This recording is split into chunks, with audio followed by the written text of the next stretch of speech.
Suponha que você tenha sido chamado a um tribunal legal como testemunha de algum acidente ou crime.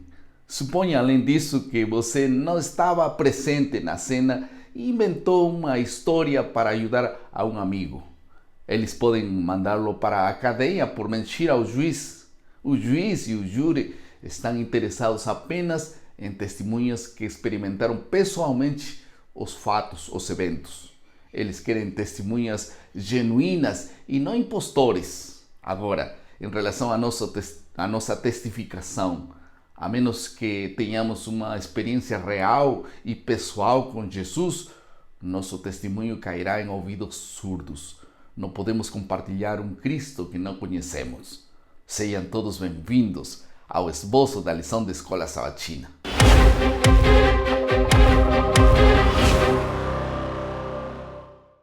Estamos na lição número 2 e o título da lição dessa semana é Testemunhas Cativantes, o poder do testemunho pessoal. E no esboço da lição dessa semana veremos 3 experiências do incrível poder do testemunho pessoal.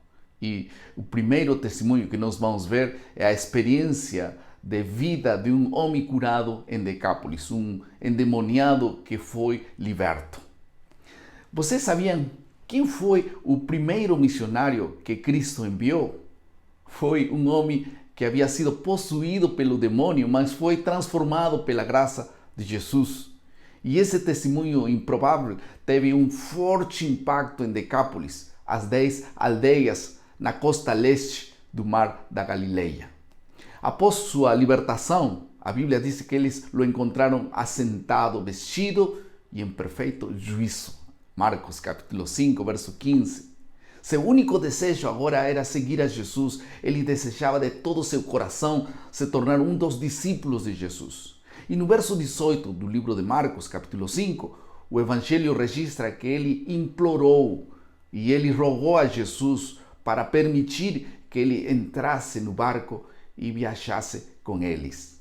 A resposta de Jesus à conversão do endemoniado é surpreendente. Ele disse: vai para a tua casa, para os teus, anuncia-lhes tudo o que o Senhor te fez e como teve compaixão de ti. Estas palavras que Jesus pronunciou para este homem foram realmente uma bênção. Jesus sabia que o homem demonizado, convertido, transformado, poderia fazer mais naquela região do que ele e os seus discípulos poderiam fazer. É muito mais difícil resistir ao testemunho de uma vida transformada. E quando Jesus voltou 9 ou 10 meses depois, a mente dos habitantes dessa região, que era amplamente gentil, estava pronta para recebê-lo. Esta história ensina algumas verdades importantes que não devem ser negligenciadas. Em primeiro lugar, Cristo quer usar a todos os que vêm a Ele, em primeiro lugar. E em segundo lugar, o endemoniado não teve a vantagem de passar tempo com Jesus como os outros discípulos. Ele não teve a oportunidade de ouvir seus sermões ou testemunhar seus milagres, mas tinha um ingrediente indispensável para experimentar que era uma vida transformada, o conhecimento pessoal do Cristo vivo. E em terceiro lugar, as circunstâncias das conversões podem ser diferentes, mas os resultados sempre serão os mesmos. Quando Cristo muda sua vida e você é transformado por sua graça, você não pode permanecer calado. O segundo assunto da lição dessa semana é a experiência de testemunho das mulheres que foram ao túmulo para embalsamar o corpo de Cristo. Sabem que a última coisa que elas viram de Jesus foi seu corpo ensanguentado que foi retirado da cruz. Com seus próprios olhos, elas viram seus sonhos quebrados, destruídos. Agora, com corações medrosos e ansiosos pelo futuro, elas foram à sepultura para ungir o corpo de seu Senhor. Ao chegarem ao túmulo, ficaram chocadas. Sabem por quê? Porque a pedra havia sido removida e, para sua surpresa, o túmulo estava vazio. Surpreendidas por um ser angelical, a Bíblia diz que ficaram sem palavras ouvindo o seu anúncio. Ele disse: ele ressuscitou. ide depressa e dizei aos discípulos. O livro de Mateus, capítulo 28, e o verso 8, afirma que, retirando-se elas apressadamente do sepulcro, tomadas de medo e grande alegria, correram a anunciá-lo aos discípulos.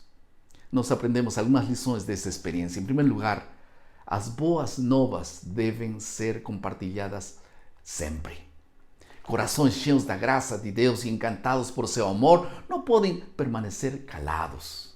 Em segundo lugar, na presença de Cristo, que é ressuscitado, a tristeza se transforma em alegria. A Bíblia diz que seus corações transbordavam de gozo. E a partir desse momento, o tema recorrente do Novo Testamento é o de testemunhar. O terceiro assunto da lição dessa semana é a experiência de testemunhar dos apóstolos.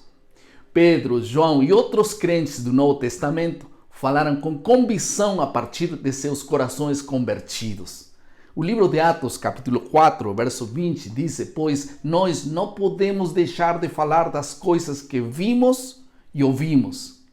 Por outro lado, João, o discípulo amado, cheio do amor de Cristo, testifica em 1 João 1 e 2. Ele disse que o que ouvimos e o que vimos com os nossos olhos, o que temos contemplado e as nossas mãos tocaram da palavra da vida. Lindíssimo texto.